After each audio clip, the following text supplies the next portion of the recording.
Before we get this video started, I just want to apologize for the slightly muffled audio quality. The private garden that we decided to shoot at required everyone to leave their mask on. Hopefully this won't deter you guys from watching the video. Still lots of good information for you guys to enjoy. So the question that I get asked the most ever since coming back onto YouTube, I kid you not, I get half a dozen of these questions and these comments every single day. And that is, should you buy the Sony a7 III right now or wait until the Sony a7 IV? So I decided to make a dedicated video regarding this matter. If you're sitting down on a chair, I'll need you to hold on to it. If you're watching this on your phone, I need you to get a grip on it because the answer is a lot more complicated than you think. Damn, I'm making this sound really serious. So this is the a7 III right here, and it's great enough as it is already. So the question is, what more do you need out of these types of cameras? Let's recap on the specs really quickly on the a7 III. It's a 24 megapixel full frame sensor camera. It's gonna be more than enough for a lot of people in terms of photography needs. It has hybrid autofocus, 693 face detection autofocus points across the screen so it can grab focus literally on the whole screen real estate. It has real-time face and eye autofocus tracking. It has animal eye autofocus tracking as well. It's capable of shooting videos up to 4K 30 frames per second and 1080p 120 frames per second. It is incredibly good in low light when you push the ISO. And if you care about picture profile, you got hybrid log gamma and S-Log 2 and 3. It's got dual card slots for redundant recording. It has in-body image stabilization. It has a USB-C port, it has a mic jack and a headphone jack as well. For the past 3 years of owning this camera, I shot a ton of YouTube videos with this. I shot a lot of wedding films with this camera. I shot a couple of my travel films with this. And I can attest for a lot of people who own this camera as a content creator, they made a lot of great stuff using the a7 III. So as a hybrid camera, photography and videography, the a7 III is still a good buy for 2020 and 2021. And the specs on this camera will likely hold up for the next 3 to 5 years. So the question is, what does the a7 IV has to have for people to buy it, to upgrade to it? But I get it, the a7 III has been out for 3 years now, and likely something new is just around the corner. Not even likely, 100% the Sony a7 IV is going to come out. Now, I don't know anything about the a7 IV, there's no official information about this camera, nor do I know when it's coming out. However, based on the cameras that's come out after the a7 III, we can kind of speculate what the a7 IV might have. So personally, I don't like talking about rumors on my channel simply because I don't like pandering to them, but I do enjoy reading rumors myself simply because it gives me this expectation of when something might be coming out and what that something might be. But unfortunately, no matter how bold that warning is on the bottom of every rumor post, which is take it with a grain of salt, it still creates this expectation for a lot of people who are reading it. And when that expectation is not met, let's say a certain spec that was rumored isn't actually on the camera, it fuels that rage culture that I talked about a few months ago, right? People just get mad that, hey, their expectation was not met. So that is the reason why I don't like to talk too much about what this rumor a7 IV would be, what the price would be, or when it would come out. But because I keep getting asked this question, I figure I come in to help manage expectations. So here's what I think what the a7 IV will have. So obviously they're gonna build on top of what the a7 III already is. The a7 IV will likely have a flip out screen, right? Based on the recent trends of the releases after the a7 III, the ZV-1, a7C, a7S III, they all have flip out screen. a7 IV has to have a flip out screen. It's going to have touch tracking autofocus. This was something that was missing from the update last year for the a7 III. We got the animal eye autofocus, we got the real-time face and eye tracking autofocus, but we didn't have that touch tracking autofocus that the a6400 and the a9 introduced. It's going to get that finer autofocus control for rack focusing that was introduced in the a7C and the a7S III, you know, with the increments of the speed and the sensitivity. And just in general, I think we're gonna get an overall autofocus improvement. Not that the autofocus is bad on these cameras, they're so great as it is already, but Sony every year likes to up it just a tiny little bit, so we'll see a little bit of that in the a7 IV.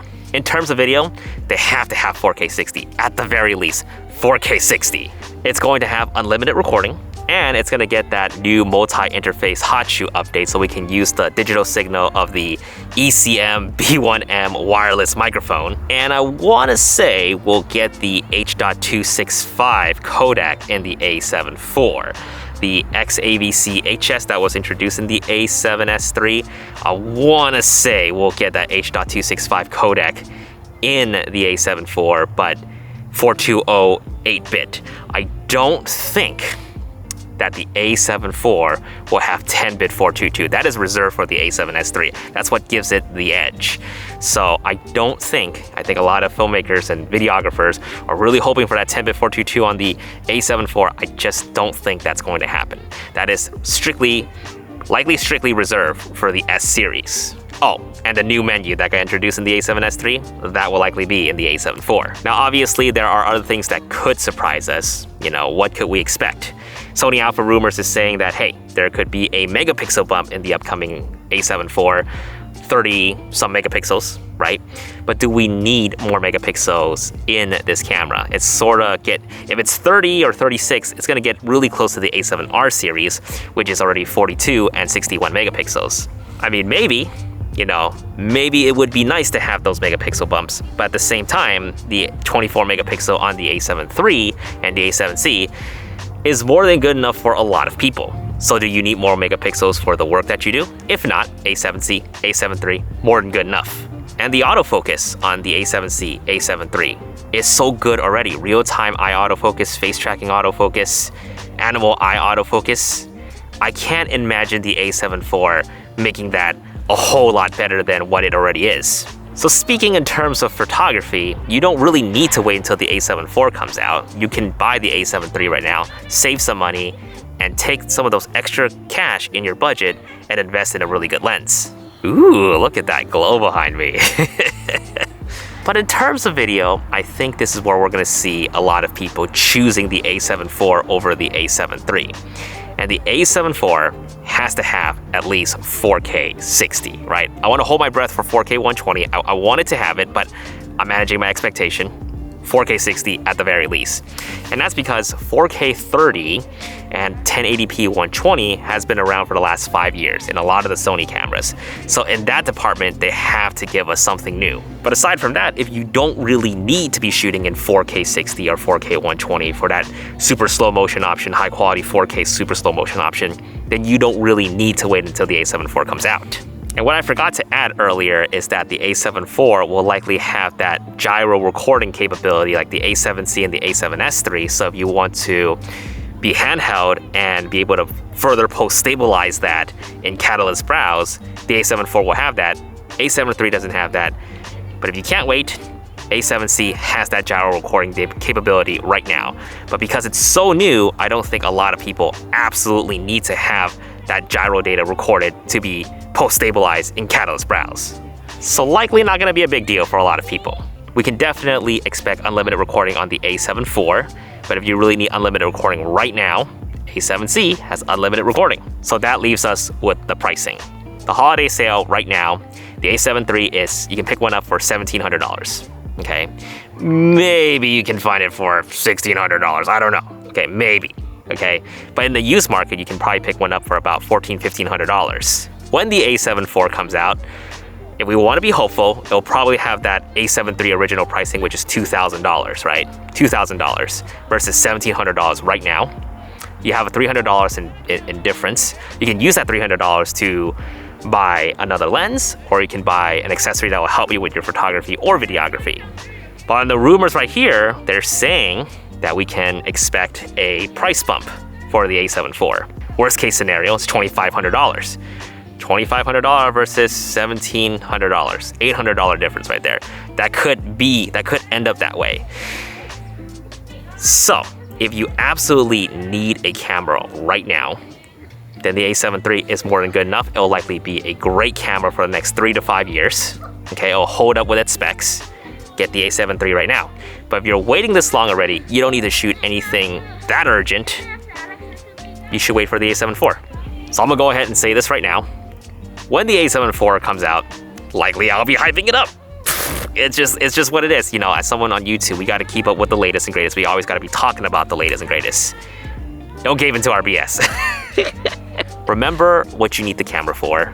Remember your intentions with it, remember your purpose with it, and if the upgrade of the A7 IV isn't a big upgrade for you, then don't worry about it. Don't get suckered into buying the latest and greatest. But if you get the A7 III right now or the A7C right now, you're using it, and maybe, I don't know, 3 months or 6 months later when the A7 IV comes out, and you see that, hey, there is something about that camera that I really need, that I need to upgrade, then you can still sell your A7 III, may not get much back from it, but you can use that money that you sold the A7 III with and fund it to your A7 IV. But again, we don't know when that camera will actually be out. Based on the A7 III, I remember this camera being announced back in February 2017, I believe. It was around WPPI in Las Vegas. So about February, maybe March, maybe April. But I want to say it's going to be around that time frame. If we do see something, whether or not it's the A7 IV, I don't know, but we'll likely see something around that time. Thank you Squarespace for supporting the channel throughout this year. If you guys don't already know Squarespace, it's an all-in-one platform to create beautiful websites.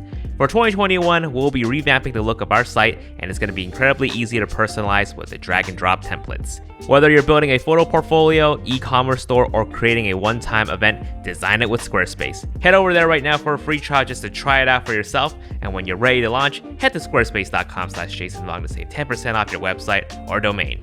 Thanks for watching, and we'll see you guys in the next video. Peace.